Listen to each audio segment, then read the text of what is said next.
안녕하세요. ESF 윤은지 간사입니다. 12월 6일 일용할 양식 에스겔 20장 40절에서 49절입니다. 오늘 본문은 하나님께서 직접 개입하셔서 당신의 백성들을 회복시키는 내용입니다. 너무나도 자주 쉽게 하나님의 율법을 순종하지 않고 배교했던 이스라엘 백성이었습니다. 이러한 모습은 조상들부터, 즉 이집트에서, 광야에서, 약속의 땅에서, 지금 포로로 끌려간 곳에서도 볼 수 있습니다. 그러나 하나님께서는 이런 백성들을 다시 회복시키실 것이라고 하십니다. 그들이 마땅히 예배해야 할 대상을 예배하게 하고 그런 백성들을 기쁘게 받으시고 향기로 받으실 거라 말씀하십니다. 하나님은 왜 이렇게까지 하시는 걸까요? 단순히 하나님께서 사람들에게 섬김받고 기쁨을 얻기 위해서 매번 스스로 더러워지는 것을 선택하는 백성들을 회복시키시는 걸까요? 그것이 이유가 될 수 없을 것입니다. 만약 그 이유 때문에 그러시는 거라면 당신을 섬기지 않고 기쁨을 주지 않는 행동을 반복적으로 행하는 사람들은 하나님의 필요를 충족시키실 수 없기 때문입니다. 따라서 하나님이 필요하기 때문에 사람과의 관계를 계속 유지하는 게 아닙니다. 당신에게 필요하지도 않고 반복적으로 당신을 떠나고 배신하는 사람들에게 계속 돌아오라, 스스로 더럽히지 말라 라는 말씀을 선지자들을 통해 외치시고 회복시키시는 그 이유는 무엇일까요? 그것은 사랑과 신실하신 하나님의 성품 때문입니다.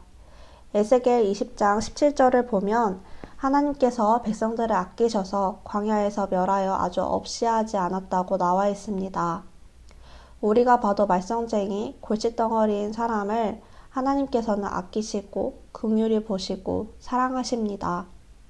하나님께서는 그분이 우리의 사랑과 섬김이 필요하기 때문이 아니라 우리가 그분의 사랑과 구원이 필요하므로 우리와의 관계를 지속하시는 것입니다. 그리고 하나님께서는 사람의 지속적인 실패에도 계속 구원의 계획을 이루어 가시고 언약을 성취해 가시는 신실하신 분이시기 때문입니다.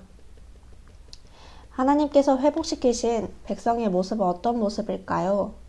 말씀에서 나왔던 것처럼 하나님만 예배하고 하나님께 예물을 드리며 하나님의 거룩하심을 나타내고 하나님께서 여호와임을 아는 사람들입니다.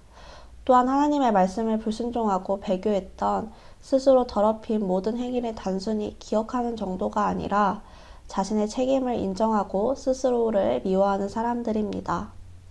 그러나 자신들의 악한 길과 더러운 행동대로 그대로 갚지 않으시고 회복을 이루시는 하나님을 보며 하나님을 여호와로 인정하고 감사해야 하고 하나님께 영광 드리는 사람들입니다.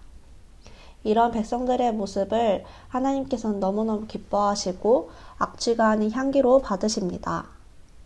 우리는 어떻게 이러한 회복된 백성이 될 수 있을까요? 먼저 회복해 하시는 하나님의 은혜를 구해야 합니다. 흩어진 백성들을 모아 다시 너희들을 보호하고 언약하시겠다고 하시며 예배드리게 하시는 이는 여호와 하나님이십니다. 하나님만이 계속 스스로 더러워지는 것을 선택하는 우리를 구원하고 회복시키실 수 있습니다.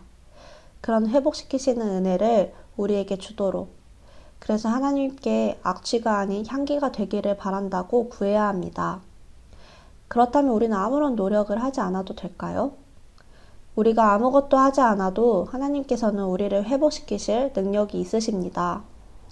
그러나 하나님께서 기뻐하신 선택을 알면서 행하지 않거나 오히려 스스로 더러워지는 선택을 계속하는 것은 하나님께서 기뻐하지 않으실 것입니다. 정말 회복을 바라고 하나님께 향기가 되길 바란다면 하나님께서 기뻐하실 선택을 해야 할 것입니다. 오늘 하루 회복시키시는 하나님께 은혜를 구하고 하나님께서 기뻐하시는 선택을 하기를 소망합니다.